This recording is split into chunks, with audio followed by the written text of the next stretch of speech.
Hello guys, my name is Vinod Kumar Pandey. और कल हम लोगों ने कंसंट्रेटेड वाइंडिंग और डिस्ट्रीब्यूटेड वाइंडिंग में पढ़ा था कि कंसंट्रेटेड वाइंडिंग क्या होता है, डिस्ट्रीब्यूटेड वाइंडिंग क्या होता है, डिस्ट्रीब्यूशन फैक्टर पढ़ा था। और आज हम लोग उसके कंपैरिजन करेंगे, कंसंट्रेटेड वाइंडिंग से क्या प्रॉफिट है तो डिस्ट्रीब्यूटेड वाइंडिंग करने से क्या प्रॉफिट है, वाइंडिंग फैक्टर पढ़ेंगे, कुछ न्यूमेरिकल लगाएंगे। तो आज जानते कंसंट्रेटेड डिस्ट्रीब्यूशन कंपैरिजन करते हैं। तो कंपैरिजन कंसंट्रेटेड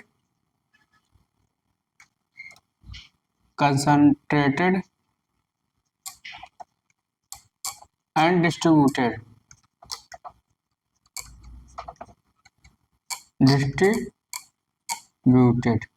ठीक। एक तरफ कंसंट्रेटेड लिखते हैं,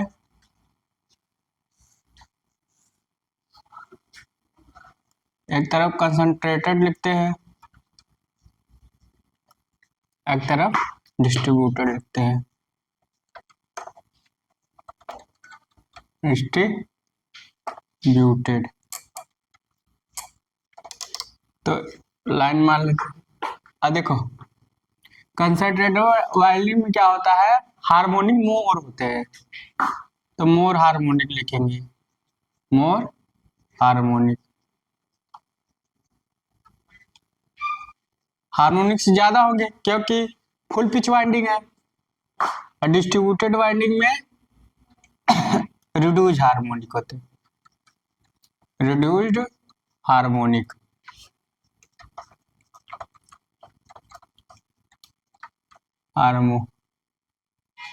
रिड्यूस्ड हार्मोनिक्स। और दूसरा, इससे मोर इंड्यूस्ड जनरेट होता है, लिखेंगे मोर इंड्यूस्ड EMF जनरेटेड।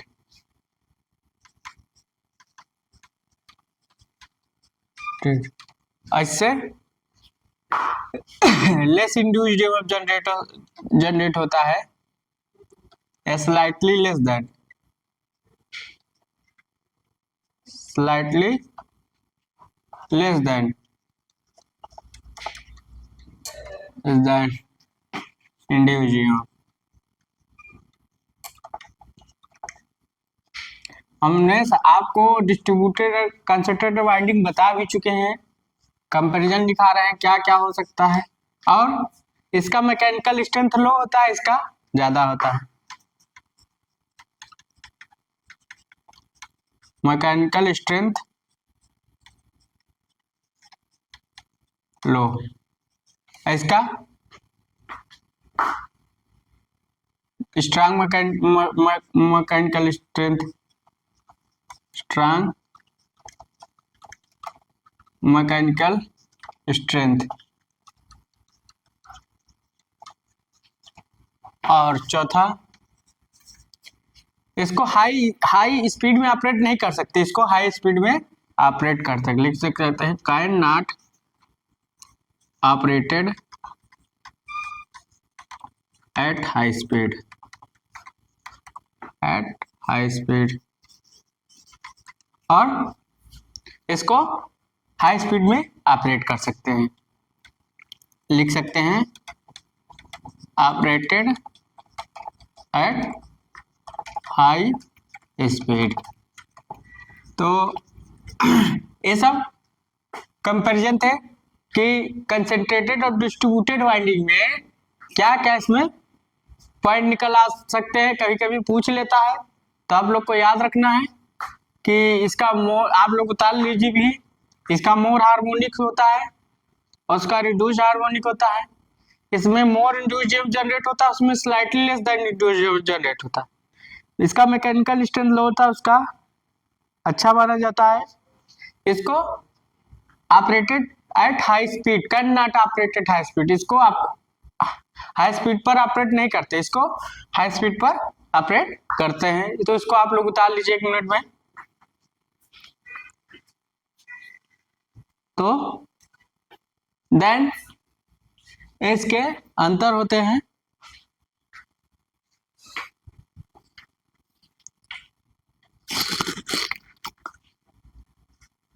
तो कंसंट्रेटेड वाइंडिंग, डिस्ट्रीब्यूटेड वाइंडिंग कल बताए भी थे। तो ये होता है कंसंट्रेटेड और डिस्ट्रीब्यूटेड वाइंडिंग। तो मोर हार्मोनिक्स होते हैं, मोर इंड्यूस्ड ईएमएफ जनरेट होता है, मैकेनिकल स्टेनले होते हैं, can not operated at high speed. ठीक, तो अब हम लोग डिलीट करते हैं, आप लोग उतार लिए होंगे।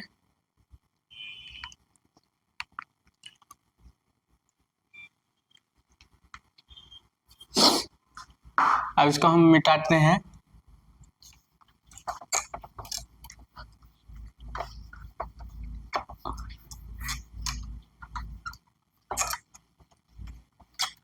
अब आगे चलते हैं, इसमें बढ़ते हैं, देखते हैं। एक चीज और जान, डिस्ट्रीब्यूटेड फैक्टर को, डिस्ट्रीब्यूशन फैक्टर को कभी कभी पूछ लेता है। तो डिस्ट्रीब्यूशन फैक्टर को कल नहीं लिखाए थे, तो आज उसी का नेम, डिस्ट्रीब्यूशन फैक्टर को बेल्ट फैक्टर, बेल्ट फैक्टर या आर करके ब्रीथ फैक्टर, ब्रीथ फैक्टर या स्प्रेड फैक्टर के नाम से जानते हैं। आप लोग इसको उतार लीजिएगा, स्प्रेड फैक्टर। तो क्या होता है कि डिस्ट्रीब्यूटेड फैक्टर को, डिस्ट्रीब्यूशन फैक्टर को हम लोग belt factor, BLT belt factor, breath factor BREATH breath factor और स्प्रेड फैक्टर से नाम जानते हैं। और एक चीज और, short pitch winding and full pitch winding, full pitch winding is equal to distributed winding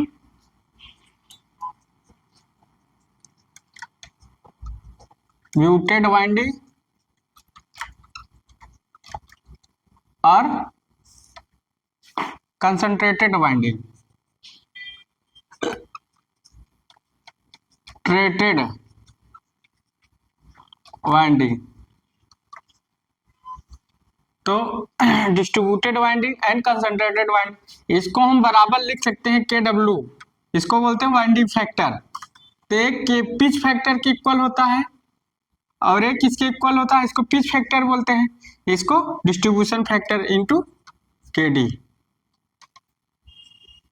तो इसको बोलते हैं वाइंडिंग फैक्टर। क्या बोलते हैं? Winding factor. ठीक, तो वाइंडिंग फैक्टर क्या होता है, KW equal to KP into KD। इस पर न्यूमेरिकल आते हैं वाइंडिंग फैक्टर, अभी हम लगवाएंगे, तो आप लोग इसको उतार लीजिएगा। तो short pitch winding, full pitch winding, distribution winding, distributed winding and concentrated winding. Then अब इसे बोलते हैं winding factor, KW equal to KP into KD। ठीक, अगर यही यहाँ आप लोग उतार लिए होंगे,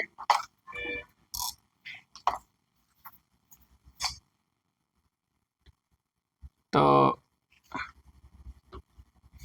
यहाँ देखा जाए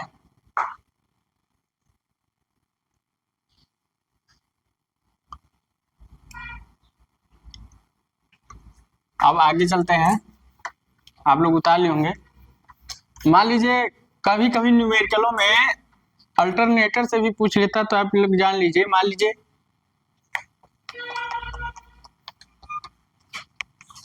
अल्टरनेटर का ये PH बोलते हैं, इंड्यूस्ड फेज वोल्टेज होता है, तो 4.445 into T into KP KD। ये याद रखिएगा, फार्मूला है। अगर हमारा अल्टरनेटर स्टार में है, इफ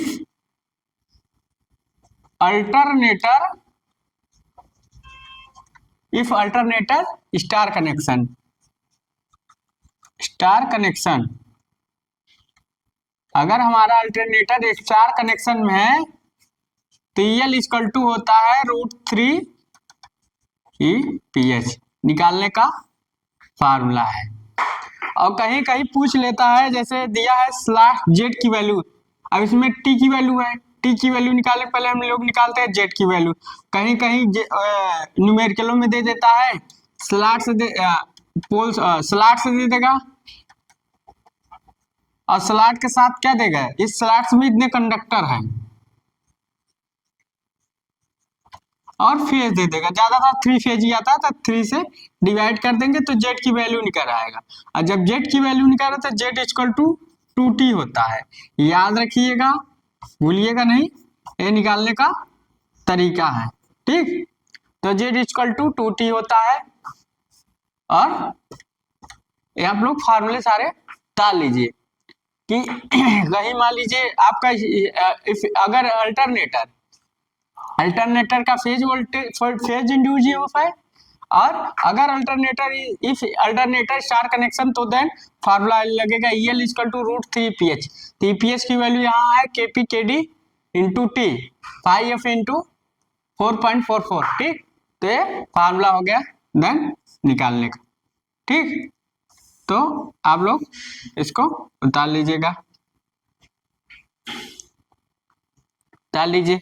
तो अब न्यूमेरिकल लगवाते हैं इस पर, जितने भी आए सब न्यूमेरिकल अभी शुरू हो जाएंगे, वाइंडिंग फैक्टर से भी, और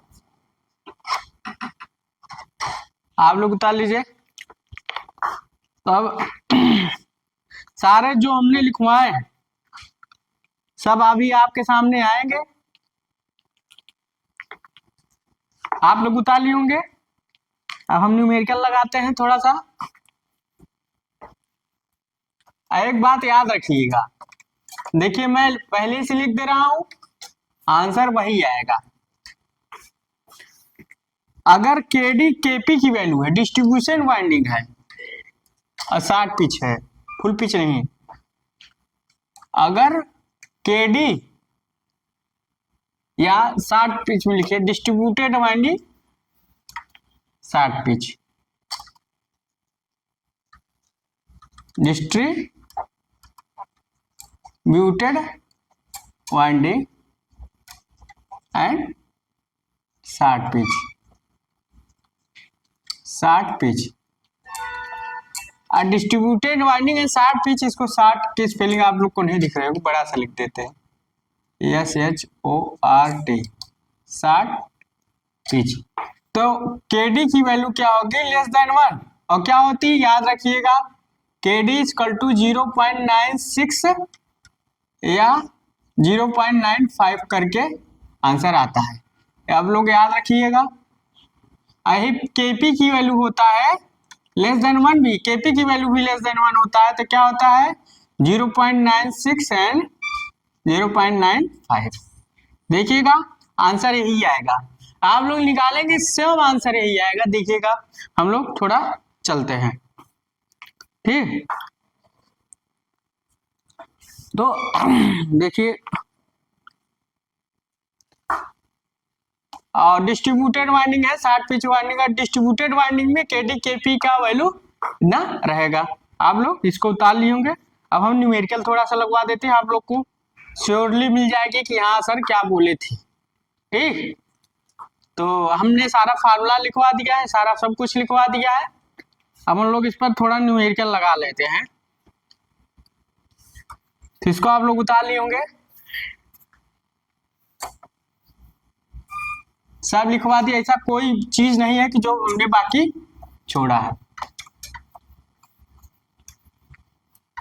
ठीक, अब न्यूमेरिकल लगवाते हैं थोड़ा सा और आगे बढ़ते हैं।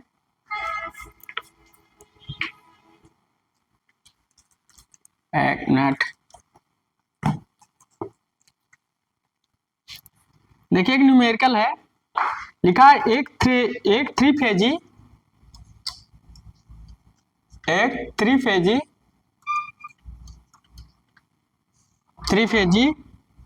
AC machine, alternating machine, 6 poles 6 ध्रुव 144 खांचों वाली है, 144 खांचों वाली है। कुंडलन का वितरक गुणक ज्ञात कीजिए। लिखा है कुंडलन का वितरक, वितरक ये लिखा है ना, तो वितरक गुणक ज्ञात कीजिए।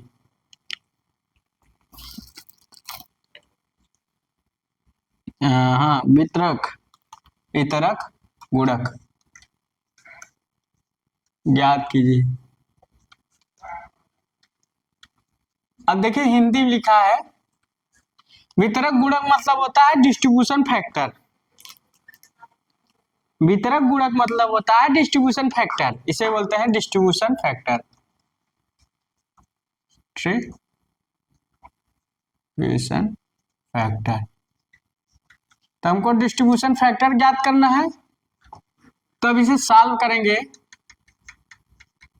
क्या किया, हमको केडी निकालना है, तो पहले केडी का फार्मूला लिख लेते हैं। क्या क्या उसमें लाना है, डरना नहीं है। केडी इक्वल टू क्या होता है, केडी इक्वल टू क्या होता है, साइन एम बीटा बटे 2 अपान एम साइन बीटा बटे 2। ठीक, ये फार्मूला है। अब हमारे दिमाग में सेट हो जाना चाहिए। वैसे तो डिस्ट्रीब्यूशन फैक्टर है, केडी ज्ञात करना है, तो डिस्ट्रीब्यूटेड वाइंडिंग दिख ही रही है, तो 16 पोल्स हैं और 144, क्योंकि पोल्सों की संख्या खांचों की संख्या का अगर इक्वल नहीं है तो वाइंडिंग डिस्ट्रीब्यूटेड वाइंडिंग है। हम लोग न्यूमेरिकल से पता कर लिए कि देखिए खांचों की संख्या पोल्स की संख्या इक्वल नहीं है तो वाइंडिंग डिस्ट्रीब्यूटेड वाइंडिंग है। तो केडी की वैल्यू 1 से कम आएगी, वो 0.96 से आएगी। देखो हम लोग निकालते, अगर पोल्स की संख्या स्लॉट संख्या इक्वल होती तो कंसंट्रेटेड वाइंडिंग के, तो केडी की वैल्यू हम 1 रख लेते, तो 1 आंसर आ जाता। अब 1 तो आएगा नहीं। अब बी की वैल्यू निकालते हैं। बी की वैल्यू क्या जाते हैं, 180 स्लॉट्स पर पोल, स्लॉट्स पर पोल्स, तो 180 अपान स्लॉट्स कितने हैं 144, अपोल्स कितने हैं 16, तो कितना आएगा 9 आएगा। तो 180 अपान 9, 9 दूनी 18, कितना है 20 डिग्री। स्लॉट्स एंगल कितना है 20 डिग्री। अब एम की वैल्यू निकाल लो। एम की वैल्यू क्या होती है, स्लॉट्स पर पोल पर फेज। चलो स्लॉट्स कितना है 144 है, पर पोल एंड पर फेज। पर पोल कितना है 16 और पर फेज कितना है, पर फेज 3 है भाई, 3 फेज ही, एक 3 फेज ही ऐसी है, तो काटो 16 144, 16 48, कितना है 3 आए। तो यम की वैल्यू हमने निकाल ली है 3 और बीटा की वैल्यू 20 इसी में रख देंगे। देखो केडी की वैल्यू, इसको उतार लीजिए आप लोग, तो आगे चलते हैं। तो केडी की वैल्यू इतना आ जाएगी। ठीक, तो तो केडी की वैल्यू पूछ लिया आप लोग, उतार लीजिए इसे तुरंत, तो आगे चलते हैं।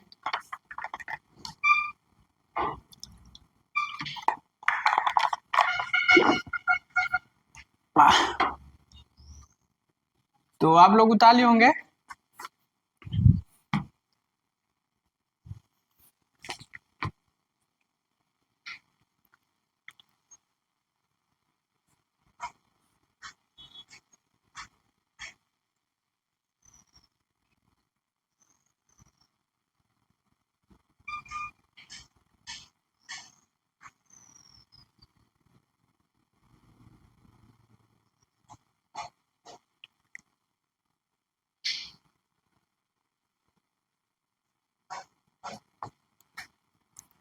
तो हम लोग इसी में वैल्यू रखते हैं।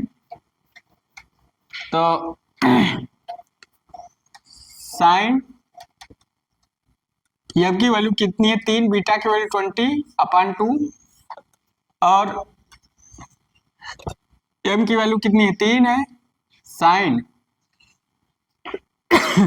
तो बीटा की वैल्यू 20/2। तो चलो इसको 2 से कटा 10, 10 3 30, तो साइन 30 अंश और 3 इंटू साइन 10 अंश। इसका अगर 0.5000 अपान 3 इंटू 0.1736।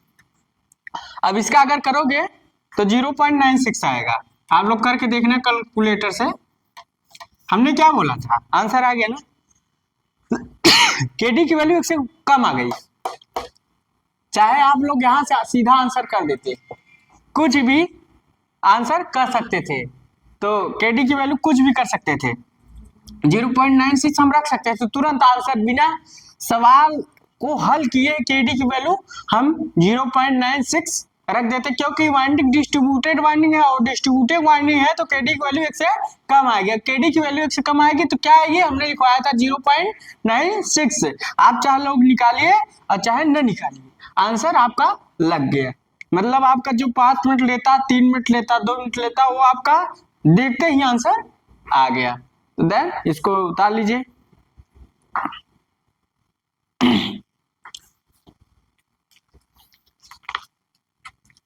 अब आगे न्यूमेरिकल चलते हैं, एक और देखते हैं।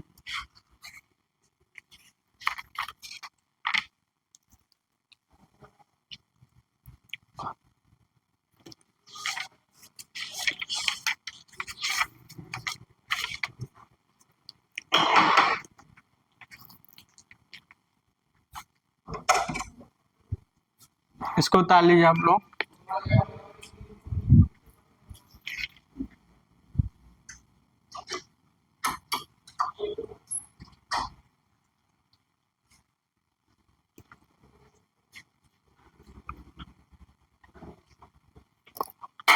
इसको आप लोग उतार लिए होंगे। अब देखिए एक न्यूमेरिकल और है, अच्छे अच्छे न्यूमेरिकल है। कहीं ऐसा नहीं है कि मैं गेट उड़ के लगवा रहा। आप लोग इसको उतार सकते, अच्छे से कर सकते हैं, लगा सकते हैं, प्रैक्टिस करेंगे।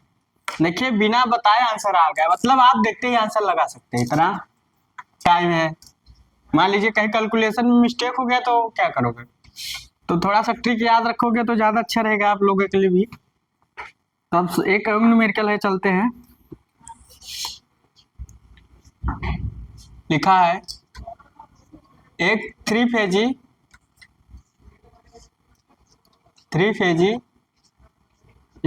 स्टार संबंध प्रत्यावर्तक में स्टार संबंध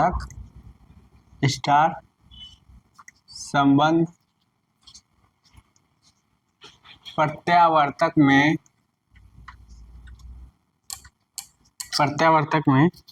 8 पोल्स हैं। कितने हैं, 8 ध्रुव हैं। देखिए सवाल ही कहती है कि हमको लगाना कैसे है, और यह 750 आरपीएम पर चलाया जाता है, और यह 750 आरपीएम पर चलाया जाता है। इसके स्टेटर में प्रति ध्रुव प्रति फेज में 3 खांचे हैं। इसके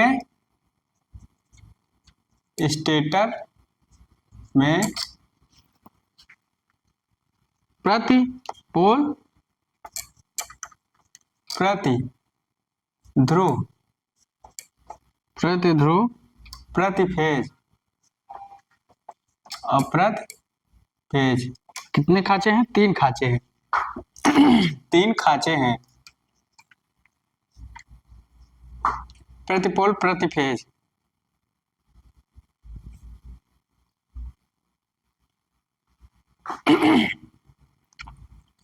तीन खांचे हैं तथा प्रत्येक खांचे में 15 चालक हैं। तथा प्रत्येक खांचे में कितने चालक हैं? 15 चालक हैं। फ्लक्स दिया है, फ्लक्स की वैल्यू आपकी लिखा है, फ्लक्स की वैल्यू है 0.0543 और वेबर पर पोल, वेबर पर पोल्स वितरित है,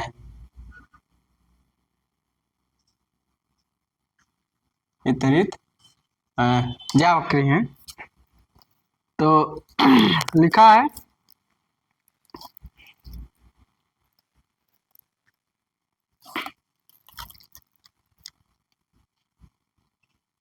खुला परिपथ लाइन की गणना कीजिए। मतलब खुला परिपथ कभी कभी ऐसे पूछ लेता है, खुला परिपथ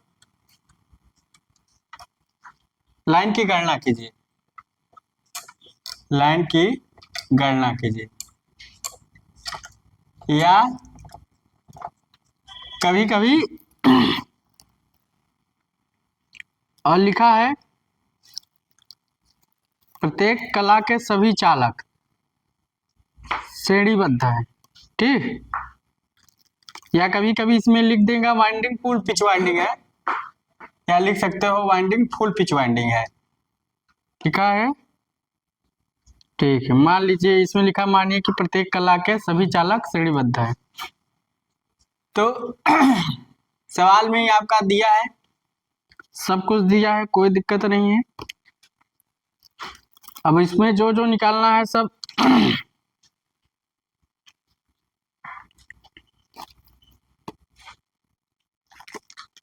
तो अब देखो इसको निकालेंगे तरीका से।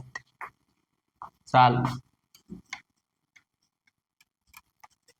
खुला परिपथ लाइन की गणना के, लाइन की खुला परिपथ का मतलब होता है EL। लाइन स्टार में है, देखो 3 फेज स्टार संबंध प्रत्यावर्तक में हमने बोला था। तो EL की वैल्यू निकालना है इसमें,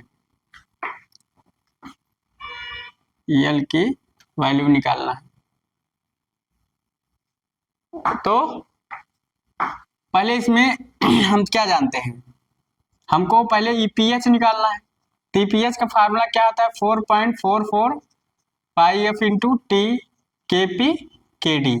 पहले हमको KP निकालना होगा, KD निकालना होगा, फाई निकालना होगा, F निकालना होगा, T।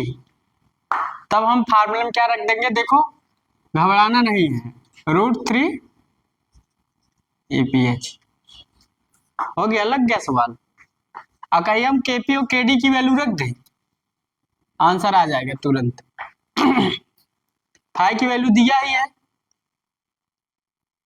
फाई की वैल्यू दिया ही है, F की वैल्यू निकाल ले और T की वैल्यू निकाल ले। और KP KD की वैल्यू हम देखो, एक बार हम सीधा 60 रख, पहले एक बार लगा कर रखते हैं, एक बार 60 रखते हैं, ठीक। तो अब हम पहले KP की वैल्यू निकालते हैं। तो इसमें KP की वैल्यू फुल पिच वाइंडिंग बोला है, लाइन प्रत्येक चालक श्रेणीबद्ध है, मतलब लाइन फुल पिच वाइंडिंग है। तो KP की वैल्यू 1 रख लेते हैं, लिखेगा या लिख देते हैं वाइंडिंग फुल पिच है, winding full pitch, full pitch. तो वाइंडिंग अगर फुल पिच है, KP की वैल्यू 1 होगी। KD की वैल्यू निकालने के लिए हम फार्मूला क्या जानते हैं, साइन m बीटा बटे 2 अपान m साइन बीटा बटे 2। तब बीटा की वैल्यू निकालते हैं पहले।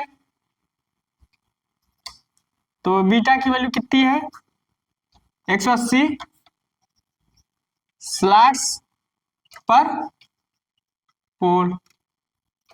तो 180 स्लैट्स कितने हैं,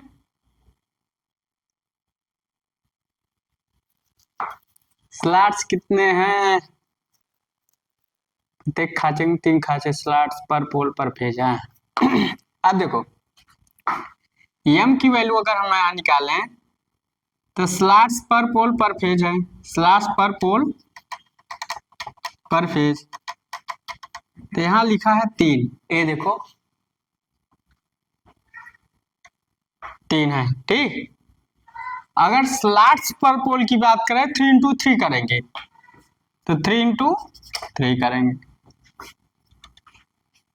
तो 180 अपॉन 9 तो कितना आ गया 20। बीटा की वैल्यू 20 आ गई, बीटा की वैल्यू 20 आ गई और एम की वैल्यू 3 आ गई। हम बीटा भी निकाल लिए और एम भी निकाल लिए। अब इसमें कुछ नहीं निकालना है तो केडी की वैल्यू हमको निकालना है, तो केडी की वैल्यू हम निकालेंगे 0.96 आएगा। इतना उतार लीजिए तो हम आगे चलते हैं।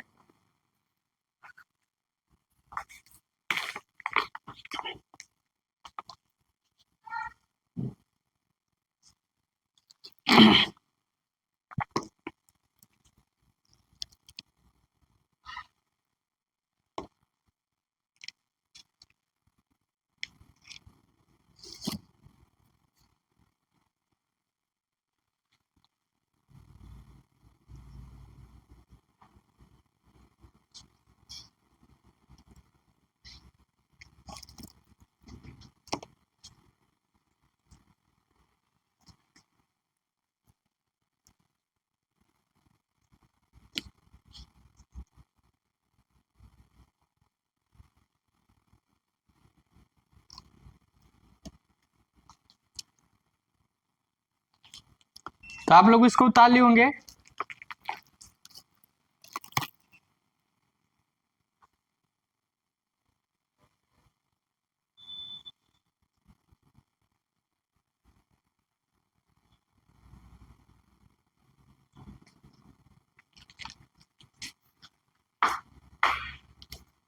तो इसको हम मिटाते हैं, यहाँ मिटा देते। तो बीटा की वैल्यू और एम की वैल्यू याद रखिएगा। अब इसी में रखते हैं केडी की वैल्यू, तो साइन एम की वैल्यू कितनी है 3, बीटा की वैल्यू 20 अपॉन 2, 3 साइन बीटा की वैल्यू कितनी है 20 अपॉन 2, तो कितना आएगा अगर हल करोगे तो साइन 30 अपॉन 3 इंटू साइन 10। शायद इसके पहले इसका वैल्यू निकलवाए हैं तो 0.96 आ जाएगी, हाँ 0.96 आ जाएगी केडी को। केपी की वैल्यू है ही। अब जेड की वैल्यू हमको निकालना है। पहले जेड की वैल्यू पहले टोटल स्लॉट्स निकालेंगे, खांचों की संख्या। तो खांचों की संख्या अगर निकालोगे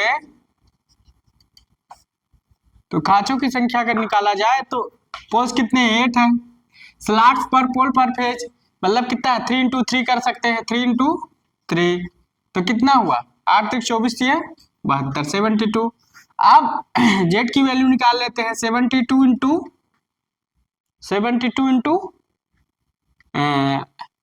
15 चालक है, प्रत्येक खांचे में 15 चालक हमने लिखवाया था, 15 चालक अपॉन 3 तो 24 इंटू 24 में अगर 15 का मल्टीप्लिकेशन करेंगे 2 5 2 10 2 12 1 4 1 2 0 4 2 6 7 760 चालक आ रहे हैं।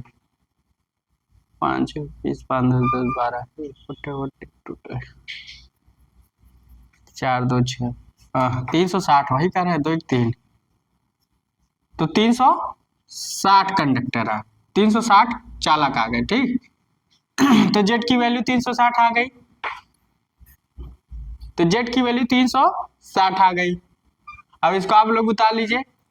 अब टी की वैल्यू निकाल लेते हैं। जेड इक्वल टू 2t होता है, हमने बताया था, तो t अपान जेड अपान 2 हो जाएगा। तो 360 अपान 2 रखो तो कितना आएगा 180 आ जाएगा, हाँ 180 हाँ 180 वर्तन लिख सकते हो। तो 180 वर्तन आ गया, तो टी की वैल्यू आ गई, जेड की वैल्यू आ गई अब फाइव एफ, अब फ्रीक्वेंसी की वैल्यू निकाला, इसको उतार लीजिए आप लोग, इसको उतार लीजिए।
इसको आप लोग उतार लिए होंगे,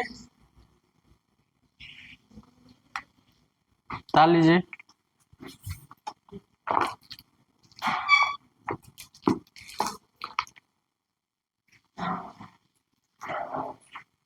अब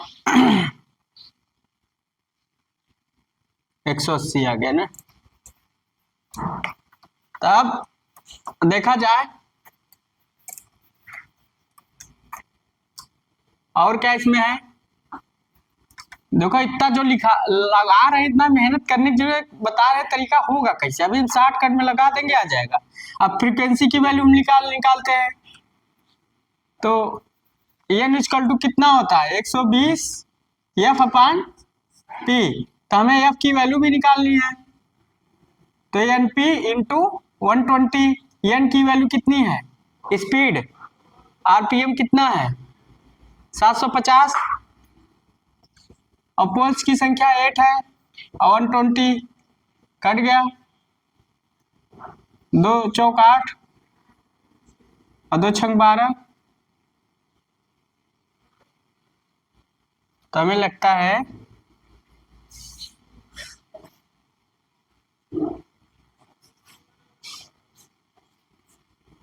हम्म 75 इंटू 4 करोगे तो कितना आएगा, 5 चौक 20, 2 7 चौक 28, 2 300 बटे 6, 6 पंचे 30, कितना आ गया 50 आ गया। फ्रीक्वेंसी 50 हर्ट्ज आ गई, फ्रीक्वेंसी 50 हर्ट्ज आ गई, एफ की वैल्यू आ गई। अब एफ टी की सबकी वैल्यू आ गई, अब हम लोग न्यूमेरिकल में रखते हैं, इसको उतार लिए होंगे, ईपीएच, तो 4.44 फाइव एफ इंटू टी के पी के डी, अब सब की वैल्यू हमको पता है, हम रखते हैं, तो 4.44 फ्लक्स की वैल्यू कितनी है 0.0543, अब फ्रीक्वेंसी की वैल्यू 50, टी की वैल्यू 180, और केपी की वैल्यू 1, और केडी की वैल्यू 0.96, इसको अब हल करोगे ना तो 2083.03 वोल्ट पर फेज, एपीएच की वैल्यू आ गई, एपीएच की वैल्यू आ गई, इसको अब ईएल की वैल्यू निकालना है,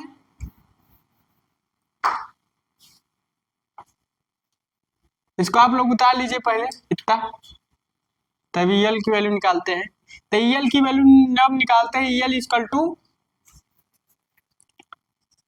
√3 ईपीएच, तो √3 इसको रखो 2083.03, तो मल्टीप्लिकेशन करोगे तो 3067.9 वोल्ट शायद आएगा, ये आपका आंसर आ गया। देखिए शायद यही आया आंसर 67, यहाँ गलत है 36।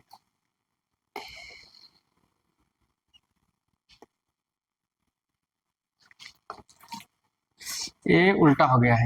ये इसका आंसर आया है 3607 इंटू 9 वोल्ट। ये आंसर आ गया। तो ईएल की वैल्यू आपकी ये आ गई, आपका आंसर आ गया। थोड़ा सा टाइम लगा। अब देखो इसको हम एक लाइन में करते हैं, ठीक। आप लोग इसको उतार लीजिए, तो हम इसको एक लाइन में करते हैं, ज्यादा इतना लगाने की जरूरत नहीं है। वो तो मैं बताने का मेथड बता रहा हूँ कैसे लगाना है, ठीक। कहीं कहीं सवालें सेम आ जाती हैं तो आपको आंसर मिलने में कोई दिक्कत नहीं होगी।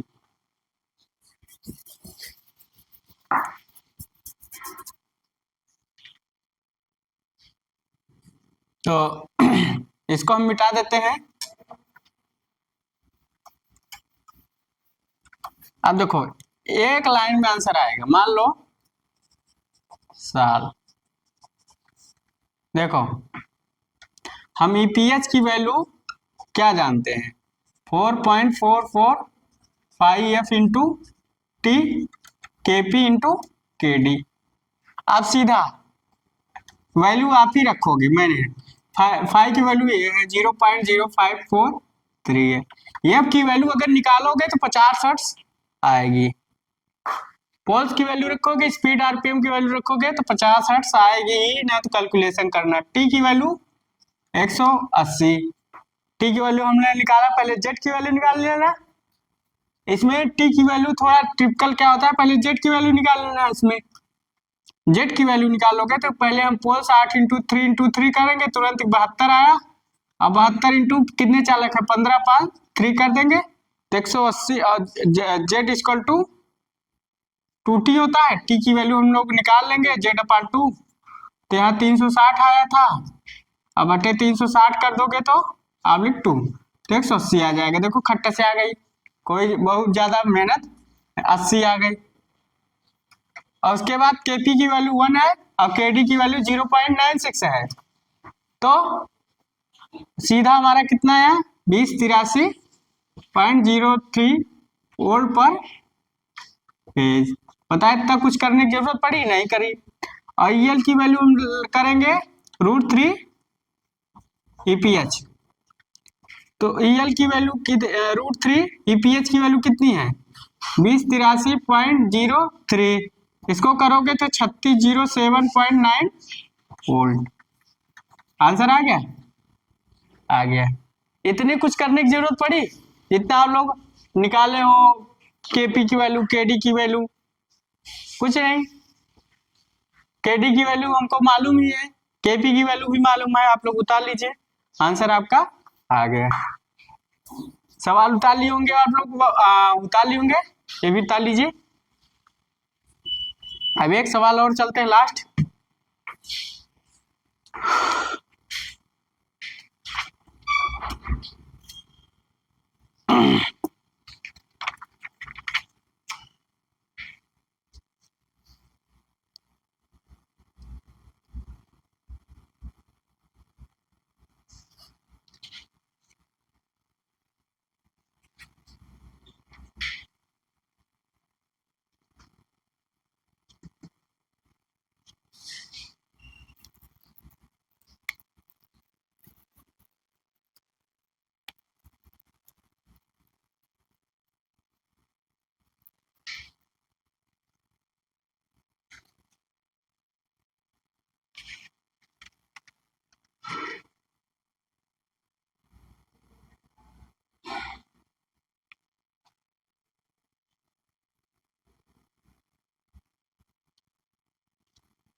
आप लोग इसको उतार लिए होंगे। अब एक सवाल और है लास्ट। इसलिए हम आप लोगों को लगवा रहे हैं कि कहीं आपको दिक्कत ना हो कि नहीं नहीं हमने सवाल नहीं लगाए हैं, हमको आंसर नहीं आ रहे।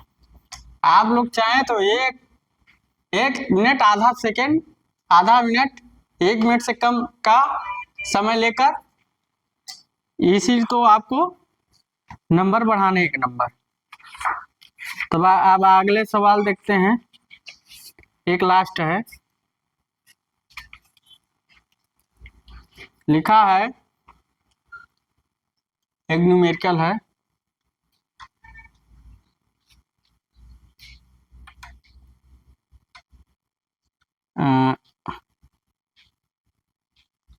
Three phase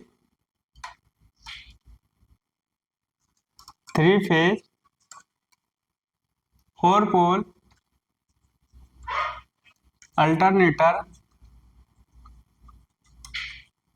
alternator has 48 stator 48 stator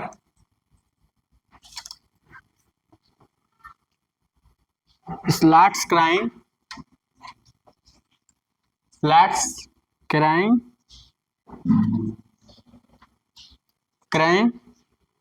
the 3-phase distributed winding. The 3-phase distributed winding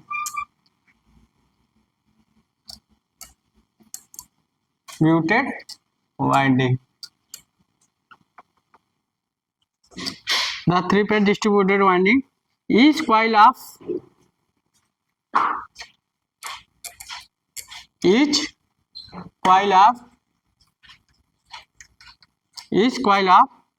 the winding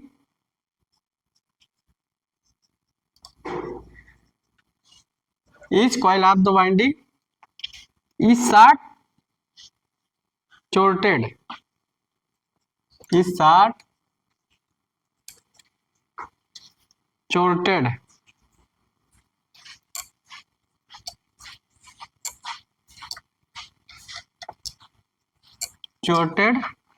by one slat pitch.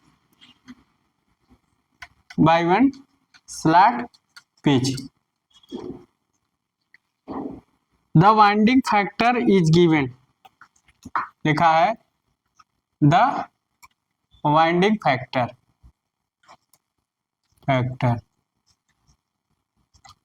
is given. Winding factor निकालना है, कोई बहुत बड़ा काम नहीं है इसमें वाइंडिंग फैक्टर निकालने में।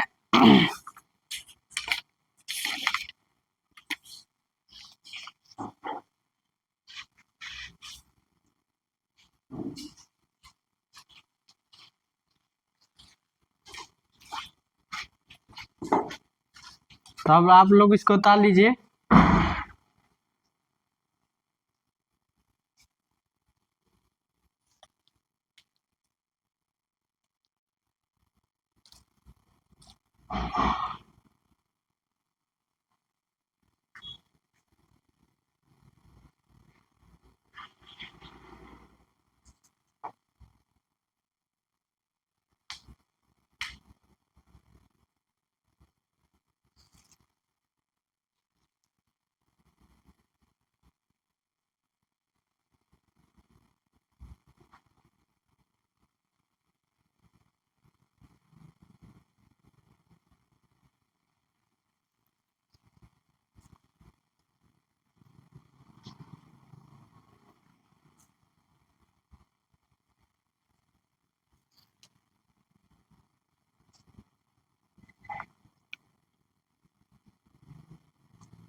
तो देखिए इसको लगाना कैसे है, सॉल्व में चलते हैं। KW पूछ रहा है, हमको KW निकालना है। तो KW इक्वल टू हम क्या जानते हैं, KP इक्वल टू KD जानते हैं। KP की वैल्यू निकालनी है और KD की वैल्यू निकालनी है। देखिए इसमें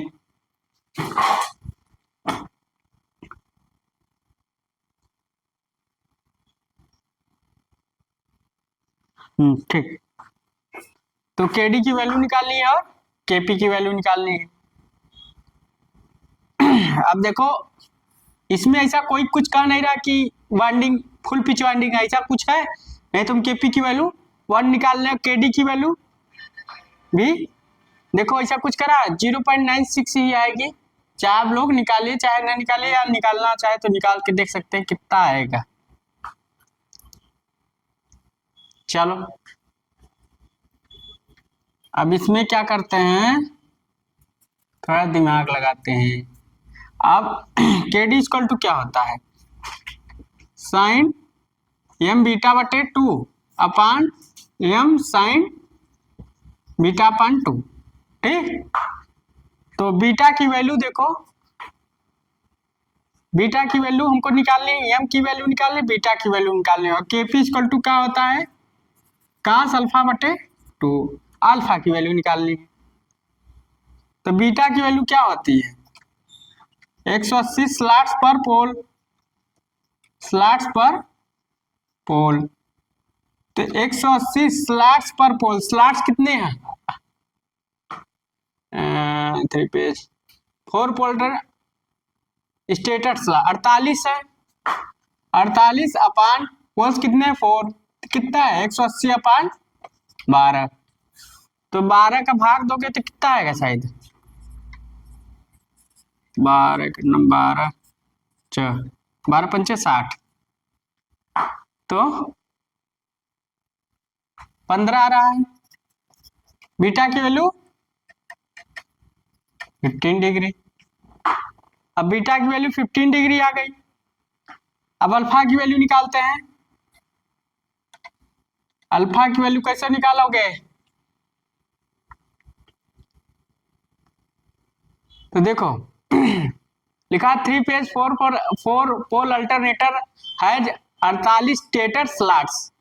ये तो हो गया 3 phase distributed winding, each coil the winding is short chorded by 1 each slot pitch. मतलब अगर हम यहाँ एम की वैल्यू निकालें तो स्लॉट्स पर पोल इंटू पर फेज, तो स्लॉट्स कितने हैं 48, पोल कितने हैं, फेज कितने 3, 12 4। तो एम की वैल्यू 4 आ गई, एम की वैल्यू आ गई, बीटा की वैल्यू आ गई, मतलब केडी की वैल्यू अब आ जाएगी। अब हमें अल्फा की वैल्यू निकालनी है। तो देखो हमने अल्फा अल्फा बराबर क्या बनाया था, एक फार्मूला लिखवाया था 60 pitch upon pole pitch into 180 degree. देखो यही अब एक फार्मूला काम आएगा कि 60 पिच अपान पोल पिच, ठीक, और 180 डिग्री इतना उतार लीजिए। तो हम आगे चलते हैं। तो तरीका है उतारने का, क्या लगा कैसे रहा आपको, समझ में कैसे आ रहा है। तो यहां हम अल्फा की वैल्यू निकाल लेंगे, या अल्फा की वैल्यू निकाल लो, इसको उतार लीजिए आप लोग पहले इतना।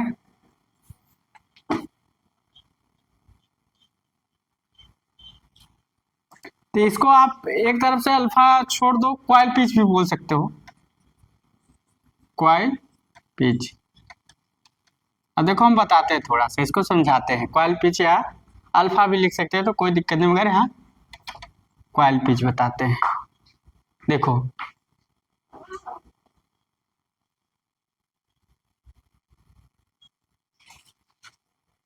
पोल पिच निकालते हैं हम, फुल पिच। तो इसको हम थोड़ा मिटाते हैं, 4 और 15 आया है, याद रखिएगा। बीटा की वैल्यू 15 आया है, आई एम की वैल्यू 4 आया है, ठीक। इसको हम थोड़ा मिटाते हैं। अब हम पहले क्या निकालते हैं, कॉइल पिच निकालने से पहले पहले हम कुछ जानना चाहते हैं। पहले हम पोल पिच निकाल लें। पोल पिच, तो पोल पिच अगर देखेंगे तो पोल पिच अगर देखा जाए, पोल पिच देखा जाए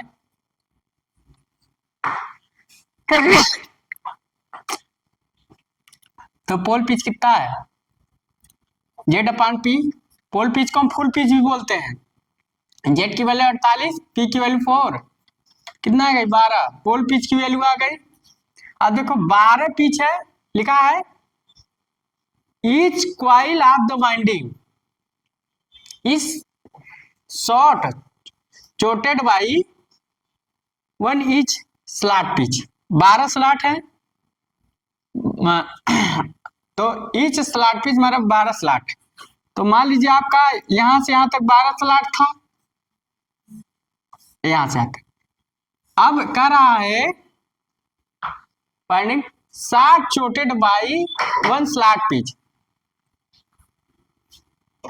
तो स्लॉट चोटेड मतलब एक स्लॉट कम कर देना है। तो कितना हुआ, यहां से यहां तक 12 था, अरे 11 हो गया। तो 60 कितना किए, एक 60 किए, तब आपका एक कॉइल पिच हो जाएगा। ठीक, तो अब हम लोग कॉइल पिच निकालते हैं। तो कॉइल पिच इक्वल टू, हमने लिखा है coil pitch equal to 60 pitch upon pole pitch. तो 60 पिच, अब कितना 60 पिच की, एक 60 पिच की है, देखो लिखा है 60 chorded by 1 slot pitch upon pole pitch into 180 degree. तो कितना आएगा, 11/12 करोगे 180 करोगे तो कितना आएगा, 165 आएगा। 165 आएगा। अब अल्फा की वैल्यू निकालो, हम लोगों ने बताया था इंटू जो क्वाइल पिच या एंगल आएगी, इसको क्वाइल एंगल भी बोल सकते हो, जो 60 हुआ था, या 60 एंगल, इसको बोलते हैं 60 पिच, 60 एंगल, 60 पिच एंगल। अब यहाँ जैसे 12 60 था, यहाँ से यहाँ तक तो 12 था, यहाँ एक हमने 60 कर दिया, तो यहाँ अल्फा की वैल्यू निकालेंगे, कितना आएगा, अभी तो 11 था, 11/12 कर दिए, तो ये जो आएगा क्वाइल पिच आपका 165, तो 15 आ गया। तो अल्फा की वैल्यू भी 15 आ गई, तो अल्फा की वैल्यू भी 15 आ गई। अब केडी केपी के हम निकालते, इसको उतार लीजिए।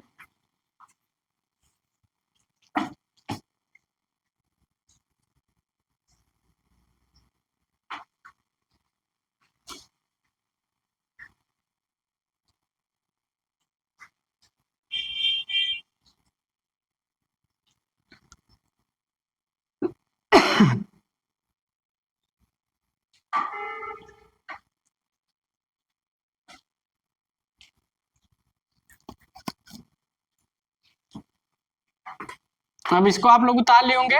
अब हम लोग इस पर मिटाते हैं। अब देखो सब आ गया। अब फटाफट फार्मूला लगते हैं, आंसर आ जाता है।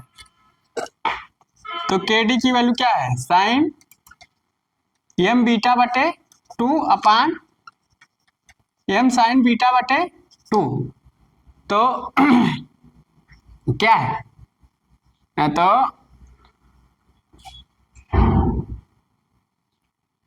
एम की वैल्यू कितनी है, साइन एम की वैल्यू 4, बीटा की वैल्यू 15 अपान 2 अपान 4 साइन 15 अपान 2।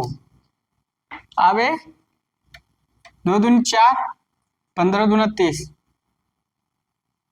तो के डी की वैल्यू निकालोगे तो आएगी, साइन 30 अंश का मान हो जाएगा, अरे 4 इंटू साइन 7.5, तो साइन 30 अंश का मान 1/8 अब इंटू 1 अपान साइन 7.5 अब केपी की वैल्यू निकाल लो, कास अल्फा बटे 2 कास,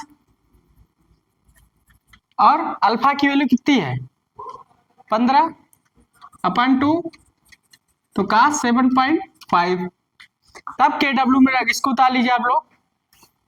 तब के डब्ल्यू में अगर हम रखते हैं, यहां रख देते हैं के डब्ल्यू, केपी अपान के डी, और केपी की वैल्यू कितनी है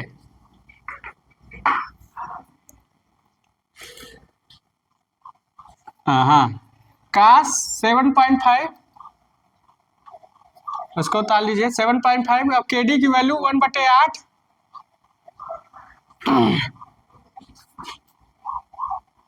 इंटू 1/, यहाँ बगल में रखते हैं, इसको ऊपर वाला उतार लेंगे या तो यहाँ उतार लेंगे, 1/8 इंटू साइन 7.5। अब इसको करोगे तो आपका आंसर आ जाएगा 1/8 काट 7.5, ये आपका आंसर आ गया। आप लोग इसको उतार लीजिए, आपका आंसर आ गया है। तो बहुत ज्यादा टफ नहीं था, सोचने समझने वाली बात ही, कभी कभी ये क्वेश्चन ही फंस जाते हैं। ये क्वेश्चन हमने उठाया है कि हो सकता है कहीं आ जाए, अगर आ जाएगा तो आपका इसमें से कई क्वेश्चन पूछ सकता है। केडी की वैल्यू पूछ लेगा, और केडी का अगर पूछेगा तो केपी पूछ लेगा। इसमें तीन क्वेश्चन पूछ सकते हैं। केडी की वैल्यू पूछ लेगा तो केडी की वैल्यू कितना है, ये है। केपी की वैल्यू पूछ लेगा ये, और बाइंडिंग फैक्टर की वैल्यू पूछ लेगा। तो आप लोगों को ध्यान रखना है कैसे सवाल लगाया जाता है।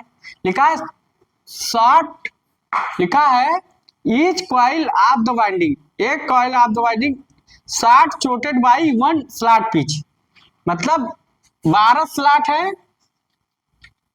अब 12 स्लॉट में एक स्लॉट शॉर्ट पिच हो गया, मतलब एक शॉर्ट, तो अल्फा निकालना होगा, अल्फा निकालना होगा। अरे 11 हो गया, एक हमने कर दिया, 12 था तो एक कर दिए, तो 11/12 तो यहां से निकल गया, ठीक। और 180, ठीक। और कॉइल पिच निकालना था, अब एक कॉइल पिच हो जाती, तो पहले कॉइल पिच निकाल लेते, उसके बाद अल्फा की वैल्यू निकाल लेंगे। देन थोड़ा सा ट्रिक सवाल है, थोड़ा सा न्यूमेरिकल जो है, इसलिए हमने लगवा दिया। कभी कभी आते हैं, फंस जाते हैं। तो इसमें 3 आप क्या ऑब्जेक्टिव टाइप क्वेश्चन बन सकते हैं, जो आपसे सबसे आगे हो सकते हैं, ये आपको सिलेक्शन दिला सकता है। तो आज हमने आपको 3 फेज अल्टरनेटर या वाइंडिंग फैक्टर, पिच फैक्टर के सारे सवाल लगवा दिए कि पिच फैक्टर होता है क्या, तो पिच फैक्टर निकाला कैसे जाता है, डिस्ट्रीब्यूशन फैक्टर कैसे निकाला जाता है, क्या होता है। अगर आपको मेरा पढ़ाने का तरीका, बताने का तरीका अच्छा लग रहा है तो एक बार लाइक एंड सब्सक्राइब जरूर कर दीजिए, ज्यादा से ज्यादा दोस्तों को शेयर कीजिए। So thanks.